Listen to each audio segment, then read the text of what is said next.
Ognuno di noi vive i regali in maniera diversa. Qualcuno compra regali particolarmente costosi perché vuole dimostrare alla persona che lo riceverà che gli lega un legame particolare. Qualcuno invece preferisce limitare la spesa ma fare il regalo a diverse persone e poter dimostrare un po' del proprio affetto a molti. E infine ci sono quelli come me, che per non rischiare a volte regalano due cose alla stessa persona così che almeno una delle due sia azzeccata.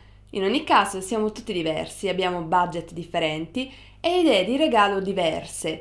Quindi io sono Clelia e oggi vi consiglio alcune idee regalo per amanti dell'arte sotto i 50 euro. Se sei alla ricerca di belle idee come libri o giochi per appassionati dell'arte ma non vuoi spendere questa cifra, allora ti suggerisco di andare a dare un'occhiata al mio video sui regali sotto i 20 euro di qualche giorno fa. E se invece sei interessato a video di arte, viaggi e mercato, iscriviti al canale e attiva la campanella per non perdere i prossimi video. Ho deciso di dividere questo video in categorie e trovate tutte le categorie e i link agli oggetti in descrizione così da poter saltare direttamente a ciò che vi interessa di più.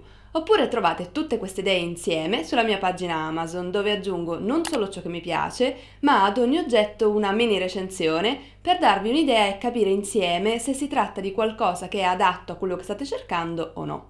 La prima categoria di cui vi voglio parlare è di sicuro quella dei libri, perché sono fra i regali che più apprezzo e fra quelli che faccio più volentieri. Quest'anno, ad esempio, la Fondazione Passarè mi ha fatto un regalo, un libro, dal titolo Milioni a colori di Marella Milan. Ho voluto leggerlo prima di parlarvene, anche perché l'ho trovato particolarmente interessante. Si tratta infatti del racconto dell'arte in Italia negli anni 60, attraverso però i giornali e le riviste dell'epoca. Si ricollega in un certo senso a quello che dicevo nel mio video sulle riviste d'arte. Ogni testata giornalistica, infatti, o rivista, racconta la notizia secondo un proprio stile e rileggere a distanza di tempo come il mondo dell'informazione ha percepito e trasferito le notizie dell'arte, secondo me fa vedere con altri occhi anche il presente. Il prossimo libro invece è stato un mio autoregalo. Non so se ve ne ho mai parlato, ma non sono un amante della cucina e non lo sono mai stata e probabilmente mai lo sarò, tranne che per i dolci che mi divertono molto. Di libri di cucina legati al mondo dell'arte ce ne sono diversi, più o meno famosi, e alcuni scritti direttamente dagli artisti, come Le cene di gala, il ricettario surrealista di Dalì, che prenderò presto. Comunque, qualche tempo fa ho trovato online il libro di cucina degli artisti e scrittori e ho deciso di prenderlo. Mi hanno colpito infatti due cose. Uno è il fatto che mette insieme artisti e scrittori, e poi che siano tutti contemporanei, ad esempio si trovano i cocktail di Marina Abramovic o la colazione di Ed Ruscha. Un libro in inglese ma molto bello come regalo anche dal punto di vista grafico e delle illustrazioni. Infine un altro libro sotto i 50 euro che secondo me può essere davvero apprezzato da un amante dell'arte perché diventa quasi un oggetto da collezione per la propria libreria è il Gombrich, nell'edizione con copertina nera della Phaidon. Si tende infatti ad avere quello in edizione tascabile che costa un pochino meno, io ce l'ho anche qui in Inghilterra, ma sono certa che quello in edizione nera vi farà fare bella figura e sarà davvero apprezzato. Se invece avete particolarmente confidenza con la persona a cui volete fare regalo e conoscete la taglia e i gusti, la prossima sezione è per voi e parlo infatti dell'abbigliamento. Sinceramente lì fuori, soprattutto su Amazon, si potrebbe trovare di tutto tra i 20 e i 50 euro. Vestiti a tema notte stellata, ombrelli con il bacio di Klimt, molte cose. Molte cose anche molto carine, ma se non volete correre rischi e piuttosto essere certi che i tessuti e la stampa siano di qualità, allora ci sono alcuni brand di abbigliamento che hanno collaborato con i musei. Vi ho parlato nel video sui regali sotto i 20 euro di Uniqlo. Invece, salendo un pochino con il budget, quindi di prezzo, uno dei più famosi è Vans. In questa fascia di prezzo si trovano 2-3 cose secondo me molto carine. La prima è la maglietta per uomo a maniche corte con l'urlo di Munch. Sul retro c'è l'intera opera e davanti solo l'urlo vero e proprio, bellissima in bianco e nero, molto molto bella. Poi sempre con l'urlo c'è lo zaino che è stupendo, è un modello Eastpak e sembra resistente e secondo me anche utile da portare un po' dappertutto. Oppure, sempre unisex, il cappello color crema con una delle opere di Kandinsky conservate al MoMA. Invece per chi è appassionato di musei e non solo opere, c'è anche la maglietta nera con il logo del MoMA superfluo. Comunque andate voi stessi a dare un'occhiata al link in descrizione per farvi un'idea, magari ci sono pezzi che vi piacciono un po' di più di altri, però questi sono i miei preferiti sotto i 50 euro. Un'altra collaborazione abbastanza famosa e lanciata da poco, infatti ne ho parlato giusto un paio di settimane fa nelle mie stories di Instagram, è quella fra Pull&Bear e la Tate. Ovviamente si tratta di capi d'abbigliamento molto particolari, forse più originali di quelli della Vans e sicuramente non per tutti i gusti. Ma a me hanno colpito particolarmente perché avendo la Tate ricevuto alla morte dell'artista in eredità tutte le opere di Turner con i loro diritti di copyright, ovviamente hanno iniziato con le sue e io le adoro da quando vivo qui in Inghilterra. I miei preferiti tra i 20 e i 50 euro di questa collezione sono la felpa con opera scritta Art is for Everyone e il giubbino corto con il cappuccio color crema. Per chi ama indossare colori un po' più intensi invece c'è la felpa con l'opera di Annibale che attraversa le Alpi con la sua armata, che è spettacolare. Infine, sempre Pull&Bear in questa collezione ha inserito alcuni capi con opere di Kandinsky e in questo budget ci sono dei pantaloni molto colorati ma che stanno benissimo con delle sneaker bianche. Passiamo invece adesso alla mia categoria preferita, quella che ho definito anche in passato giochi e hobby e che ha preso tantissimo anche molti di voi nell'ultimo video. Continuando infatti sulla scia dei giochi da tavolo, il primo che vi straconsiglio secondo me è il regalo perfetto per un amante dell'arte, è sicuramente il mio preferito tra tutti quelli mai consigliati, è Going Going Gone. Per spiegarlo in breve vi posso dire che è una specie di Monopoly, ma al posto delle abitazioni si collezionano le opere d'arte.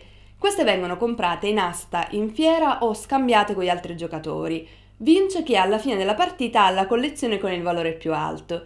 Essendo il mio gioco da tavolo preferito di sempre e secondo me davvero ben fatto, ve l'ho raccontato in un intero video sul canale in cui spiego le regole e tutta la struttura. In tema di giochi, un altro autoregalo che mi sono fatta da poco è l'edizione a tema arte delle carte di Uno, il gioco più famoso di sempre. Al momento ce ne sono solo due versioni, quella di Keith Haring e quella di Basquiat. Io le ho prese entrambe perché secondo me sono dei cofanetti davvero ben curati e belli proprio da possedere.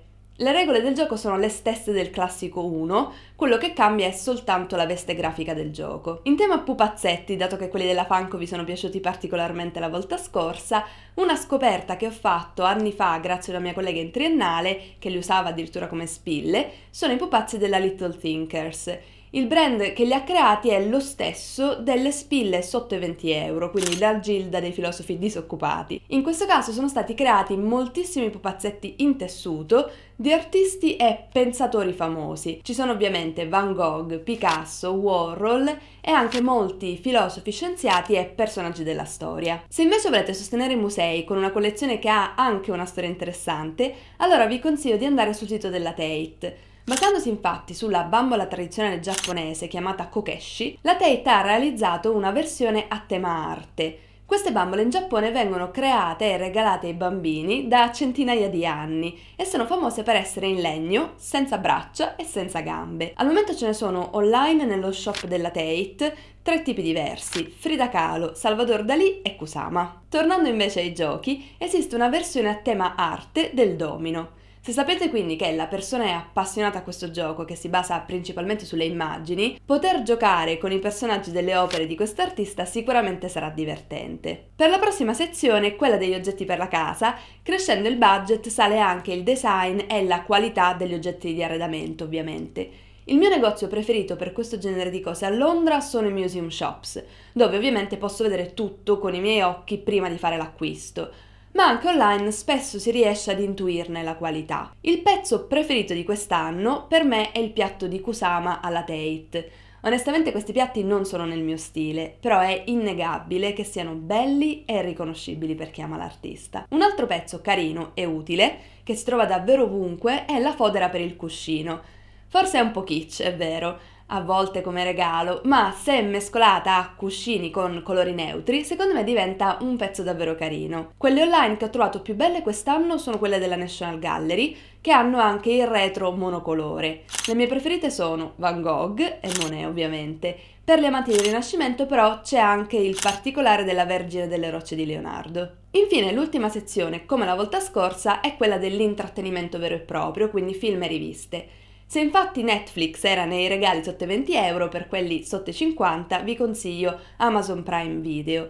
Molti dei film a tema arte si dividono fra queste due piattaforme e su Amazon ci sono alcune serie anche di documentari, come quella sui furti d'arte, che io stessa ho nella mia lista di cose da vedere da diverso tempo. E l'intrattenimento non passa solo dai libri e dai film, ma come vi ho raccontato nel video sulle riviste d'arte, anche dagli abbonamenti. Io stessa li ho spesso ricevuti proprio come regalo di Natale, perché con gennaio alle porte è una delle cose più originali e secondo me anche intelligenti da regalare. I 3 che suggerisco sono Arte della Cairo Editore, Flash Art e Art Dossier. Scegliete voi in base ai gusti della persona che riceverà il regalo, ovviamente. Questi sono i miei diversi consigli per regali tra i 20 e i 50 euro. Alcuni, come avete visto, li ho anche collezionati o acquistati io stessa, altri invece penso e spero di riceverli tra Natale e il mio compleanno che arriverà poco dopo. E se questo video ti è piaciuto lascia un like e iscriviti al canale e inoltre passa a dare un'occhiata al mio video sui regali sotto i 20 euro o a quello sulle riviste italiane a cui abbonarsi. Grazie e alla prossima!